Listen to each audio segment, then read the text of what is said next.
Hi, everyone. Shane McMurray from the Wedding Report. I want to thank you for joining me today. We are on our video podcast series for venues. And today I have Julia with me. She's the VP of Sales for Wedgewood Weddings, which is a nationwide company. So, Julia, thanks for joining me on the show. Thanks for having me, Shane. Tell us about yourself and kind of tell me where you guys. I know you guys are nationwide, but where's your core areas and that sort of thing? What's your role at the company?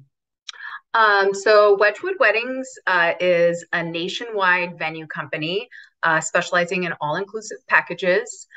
We currently have just over 50 venues and we're in 6 different states. So the biggest clusters are out west in Northern and Southern California, in Arizona and Colorado. But we are growing and continuing to enter into new markets. We have a couple of venues in Texas looking to grow there.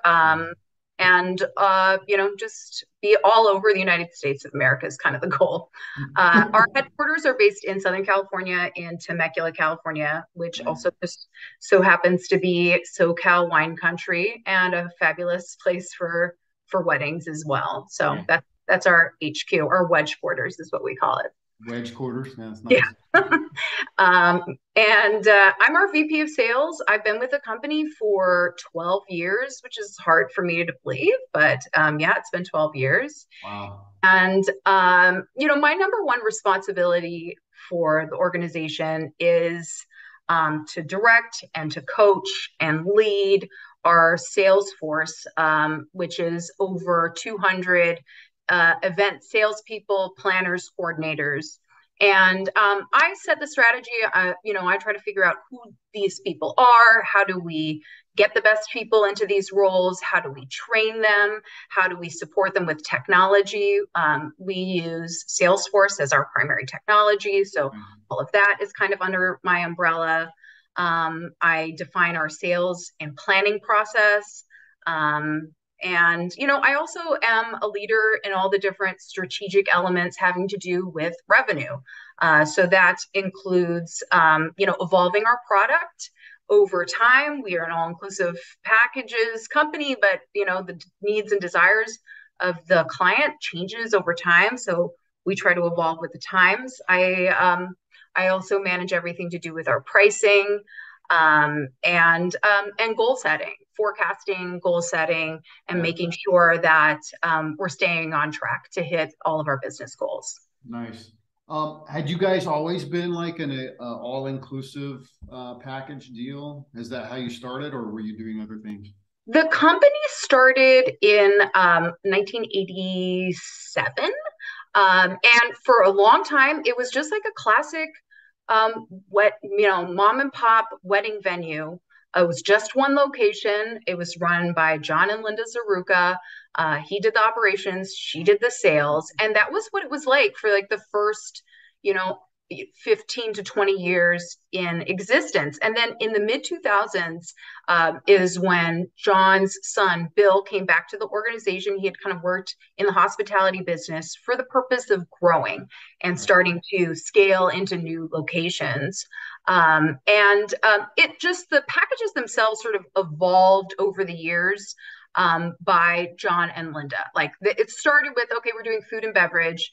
And then it was like, I think we could do a better job. We'll negotiate with this DJ and we'll start bringing them in and we'll just sell them through our package. The DJ gets, a guaranteed certain number of weddings a year, and then we can control the quality and we can make money off of it. We can charge less and everybody wins. And then they just started absorbing different elements of the wedding into a package. But at the same time, we stayed really flexible. I think that's one of the things that's unique about our offering is yes, we do food and beverage. We require that. And we hold the liquor licenses at all of our locations, but we're totally flexible on the other services. So we can provide it, or we can, change things around in the package so that if somebody has something unique or specific or individual that they want to bring on their own, we can totally support that. We don't charge anything for that. Gotcha. That's cool. I think, I don't know, I got looking at data myself.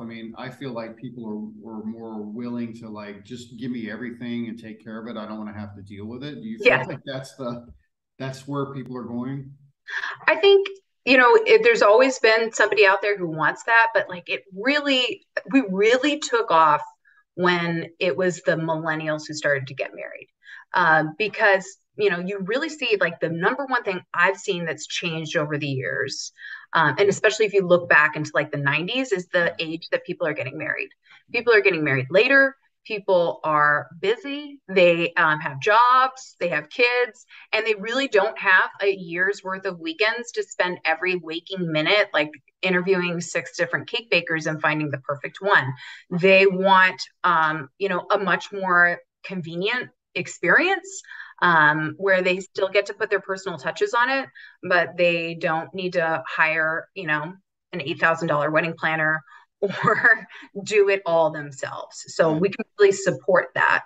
And I think it's really appealed to the millennial client. And I see like the Gen Z client kind of enjoying, like liking that experience too, because they're not getting married any earlier. Right. Do you feel like that's kind of just the nature of millennials from, I don't know about you, but I mean, with my kids, I probably watched and hovered over my kids more and took care of them, than when I was growing up. My parents were gone, and you're like, all right, you're on your own, right? You're 10 years old. So, do you think that's kind of part of it? Well, I think yes and no. Like, I also think that when you're getting married older, there's more people are paying for some element of themselves. I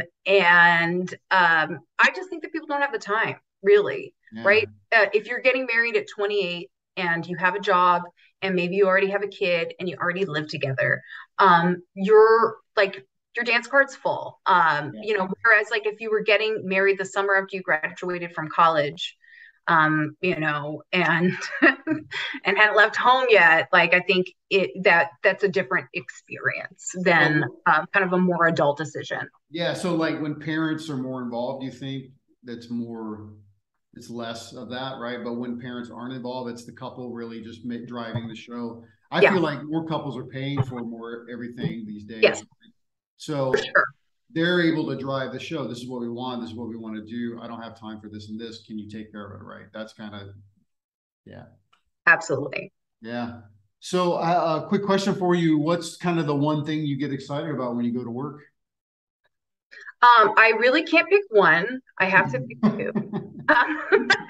I think it's kind of like both sides of my personality and both sides of my job. Like, I have to say that I just love salespeople. I love them. We call ourselves wedgies here at weddings. And I love like what that wedgie seller planner looks like. I think, it's a enthusiastic, energetic, intelligent person who really genuinely cares. And I live to serve that person. I really believe in servant leadership. I really believe in trying to help them achieve their personal and professional goals and doing everything that I can to support them. And I can't get enough of them.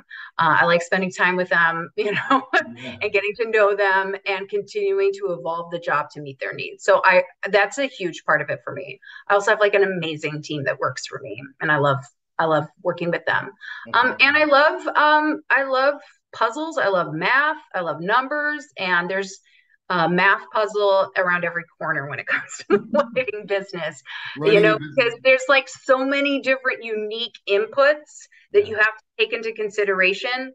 And like no numbers just are straight on their face. Like you have to think about all the different elements. And so I spend a lot of time trying to look at the past and try to predict the future and set realistic goals that are motivating. And I find like I can have a big impact from a business perspective. So I think, one side I want to have an impact from a personal perspective, and then I want to have an impact from a business perspective. And my job allows me to do both those things, and I just love it. Yeah. That's interesting because, what would you say for people that are, you work with subcontractors and things when you bring them in, and you can see that a lot of people in this space are very creative and they're not really thinking about the business side. To me, that's probably the most important thing, is to be thinking about your business and how do you run that from a business perspective, and that includes numbers, unfortunately. So, I mean, do you have any advice for people that are, like in that space and kind of, making it easy for them? I think that like start simple, right? Because if you're not a numbers person, like all the complicated things I'm looking at aren't really even actionable for you because you're going to be like, what? And so like start with addition, right? You can definitely do addition. Don't be scared of numbers. Start with addition and start by counting. And I think like that's the first things that when we were trying to decide, like as we evolved the metrics that drive our business, it was first like, okay, how many bookings did I get this month? How many bookings did I get the next month? And then, that evolved to being like, well, okay, so this month I didn't get as many bookings. Why? And then it was like, okay, so let me count how many tours I have. And then let me count how many leads that I got. Okay. And then that starts to paint a picture. Okay. I got this many leads. I got this many tours. I got this many bookings. And you kind of go from there. And I think where you start to get really powerful on the, uh, you know, when it comes to the wedding business, it's all about you're selling into the future.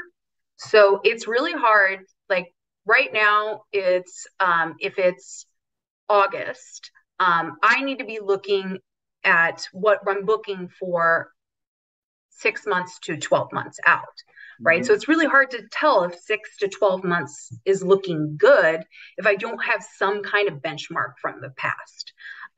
So about how much did I have on the books at this time at the same time last year is where we started to really be able to be more predictive about our numbers. And so, yeah, I would start just by counting how many leads did you get? How many did you book? Because the first thing that you could do is try to understand that lead to booking conversion rate.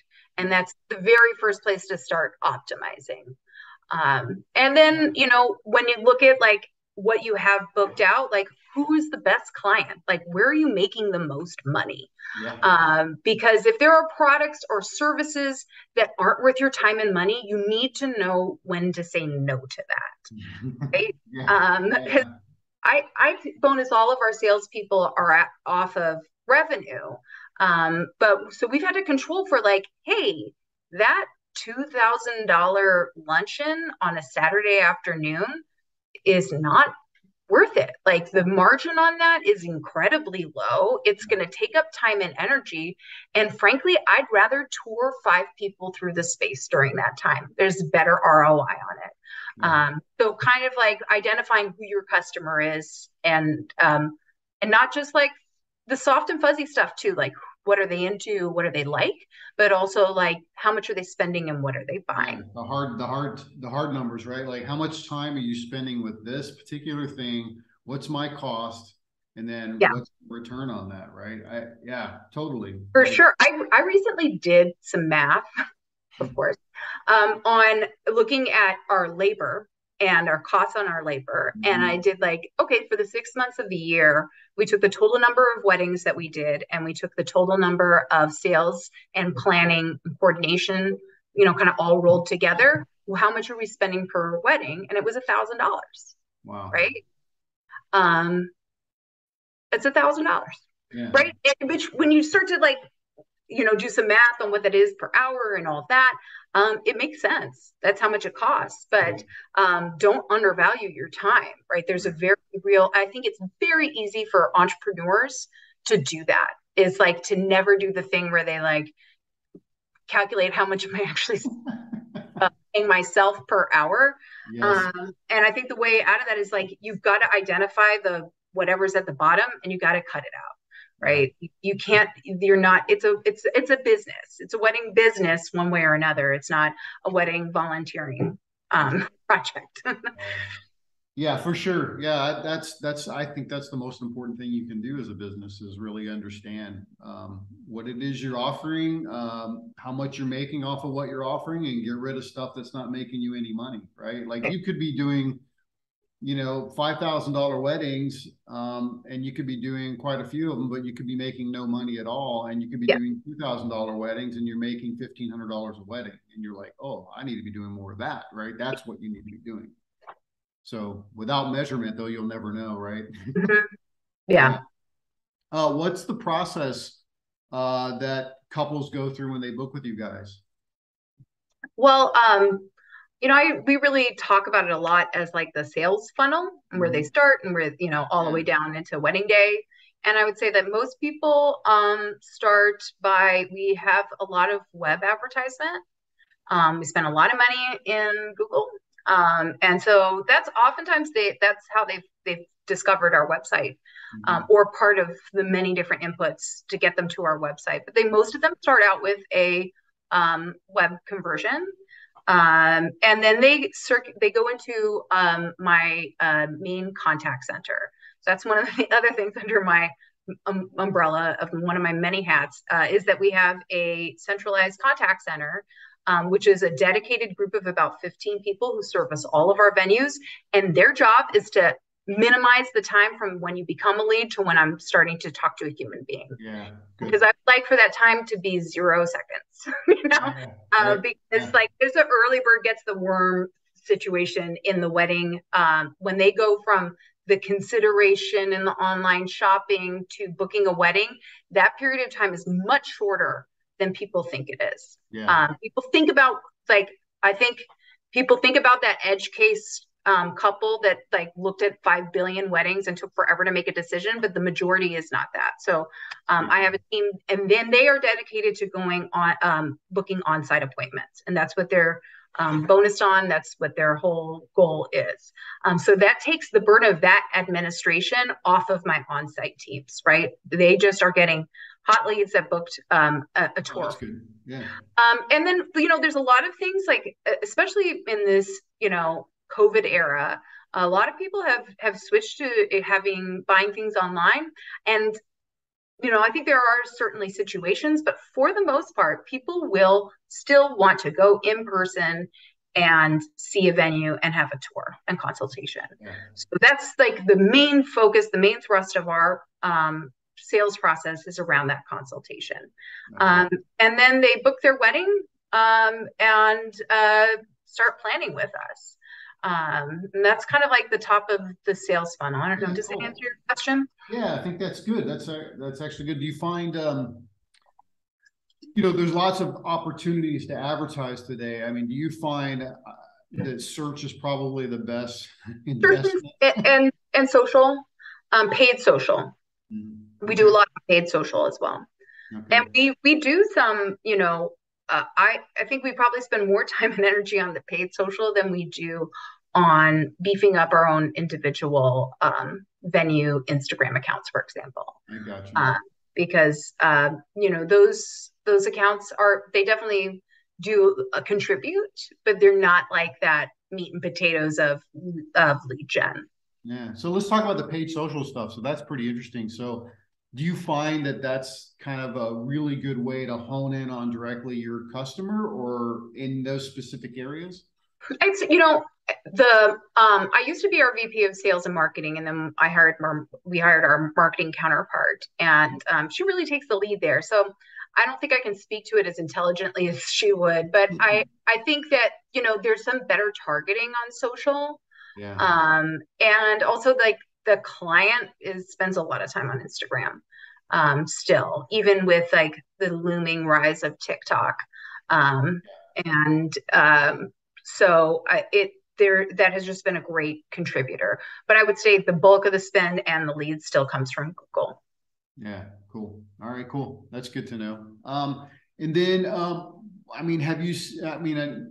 despite the COVID era, if we want to call it that, what do you think? I mean, what do you see couples asking for today that maybe you weren't seeing a few years ago? Well, I would say in my time in the industry, now that I'm 12 years in this organization, when I first started out, we had to do a lot of like thinking about how to explain why a Friday night might cost less than a Saturday. And the client has totally gotten hip to choosing alternative dates coming into the funnel.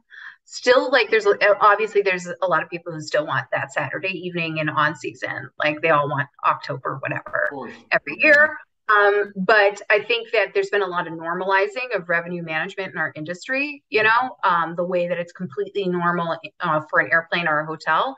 And that is great for us. for all wedding venues out there. And I think for all of us trying to grow our business, because that's your limitation, is that you can only do one of these things at a time. Yeah. And even weekday weddings are getting easier and easier to sell because the client is primed. They're coming in thinking like, okay, I can compromise on my day of the week and still get the venue I want within my budget. And they're doing some of that math, and that's really great. And then from a facility perspective, I think that to me, like the big evolution, the big aha that's come in the last couple of years has been like the iPhone camera is now a guest at every single wedding. And clients they kind of speak that language. They are looking for that TikTok or Instagrammable backdrop or thing on the venue that is visual. So as venue places, like we have to think about where are the cute spots that kind of service that need. And I think about, we recently renovated our Ken Carl Vista location in Colorado, and we redid the whole cocktail patio and put in these really cool swing bench couch things. And that's perfect, right? Because it's in cocktail hour.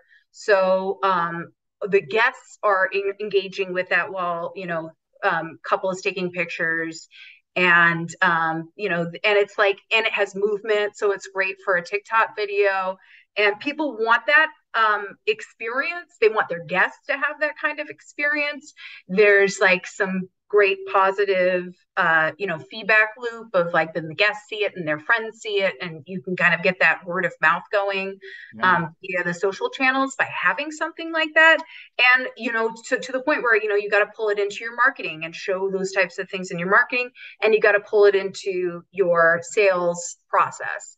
So as just like when we're talking about going through a tour and how you're presenting to the different features of your venue, that's one of the features that you're going to need to highlight because it means something to our client now. Yeah, it's the must-have, right? Like everything about the Instagram moment or the TikTok video, or being able to capture the experience with your friends, not necessarily the photographer and the videographer, but specifically your friends and your guests, right? To be able to capture those moments and be able to share them out with your friends. For sure. Yeah. And obviously get a little bit of exposure for yourself to like, hey, check out this cool photo and I had, right? Like it goes for some of the specialty vendors that we see come in, right? It's not enough to have a really cool specialty food vendor, right? Like if you have the liquid nitrogen ice cream person, there's a company that does that in Southern California called Wicked Cool that I mean, it's amazing ice cream. Not enough just for the ice cream to be delicious. It has to have a cute table. It has to have a cute backdrop. It has to have something, fun that you can take a picture of. And it has to have like this visual element to it that will translate to social media, because that is how the client interacts with the world. It's totally seamless for them. And that becomes more and more true as we start to need to really turn our attention to like the needs and desires of Gen Z. Yeah. It's especially true with the younger generation, right? Like that's what they know. That's how they operate, right? Yeah. For me, I could care less whether it's on social media or not. Nope. Right? But I have to like embrace the fact that now I'm officially an old fuddy-duddy. And I'm like bored, I'm like right between millennial and Generation X. And the idea of like turning the camera and taking a picture of myself horrifies me. But that's me. Like I can't, I tell people all the time, don't put your buying habits on the client. Just because you wouldn't doesn't mean they wouldn't. And we have to challenge ourselves to like try these things out and understand the perspective of a younger generation, and not just write it off and be like, well, back in my day, I'm the same way. Yeah, for sure. Right. Like just doing these interviews is like me stepping outside of my boundary, a little bit, trying to challenge myself and going, look, you need to do this. You need to be out there. You need to get involved. Right. So, yeah.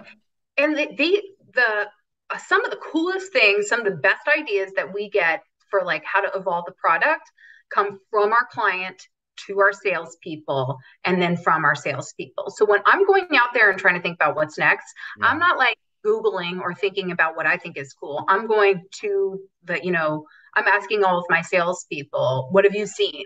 What's really cool? And it's things like the Yep. beer bro, right? There's somebody who brings in a donkey with carries beers around during your cocktail hours. There's all kinds of neat stuff that I never would have thought of. Yeah, for sure. And it's different by area, right? Like people have Yeah. just different ideas and things from around different areas, right? Like Southern California is different than Colorado or even Boston area, right? It's completely different stuff. Yeah. My last question for you, Julia. So if you had to go back 3 to 5 years ago, what would you tell yourself? I would tell myself that having the right team is everything, having the right group of people working for and with you, and that they're worth the investment. And obviously, the financial investment sometimes, but that's like actually the easy part. The hard part is the time, the investment of time and energy into your people. If you are a leader at an organization, you managing a team, managing your people takes time, it takes effort, it takes discipline, and it takes a deep level of commitment. And I think like because 3 to 5 years ago, I was still kind of evolving the group of people who worked underneath me. And now I have, my direct reports are amazing. And it has made me better at my job because I'm challenged by them. And it has skyrocketed my productivity because I'm able to lean on them and trust them. But it's constant. Like I need to be checking, I need to prioritize the time that I spend with them and keeping us all on track. And I think that translates to so many different people in this industry, especially if you're evolving from this was my small business and I'm growing it, is like it's time to read 1,000 leadership books and be really thoughtful about how it is that what do you want the experience of working for you? Because as you grow in an industry, if you grow, you will go from the client is your couples to the client is your employees, and you need to kind of think about it that way. So Yeah. I would have, or I just would have handed myself a couple of my favorite management books and been like, why'd you read this? Yeah, yeah, yeah. Good. Because I think that's where I've grown the most in the last several years. That's awesome. Yeah, good info. Thank you so much. Thanks for doing this, Julie. Appreciate it. Oh, And I'll talk to pleasure, you Shane. later. All right.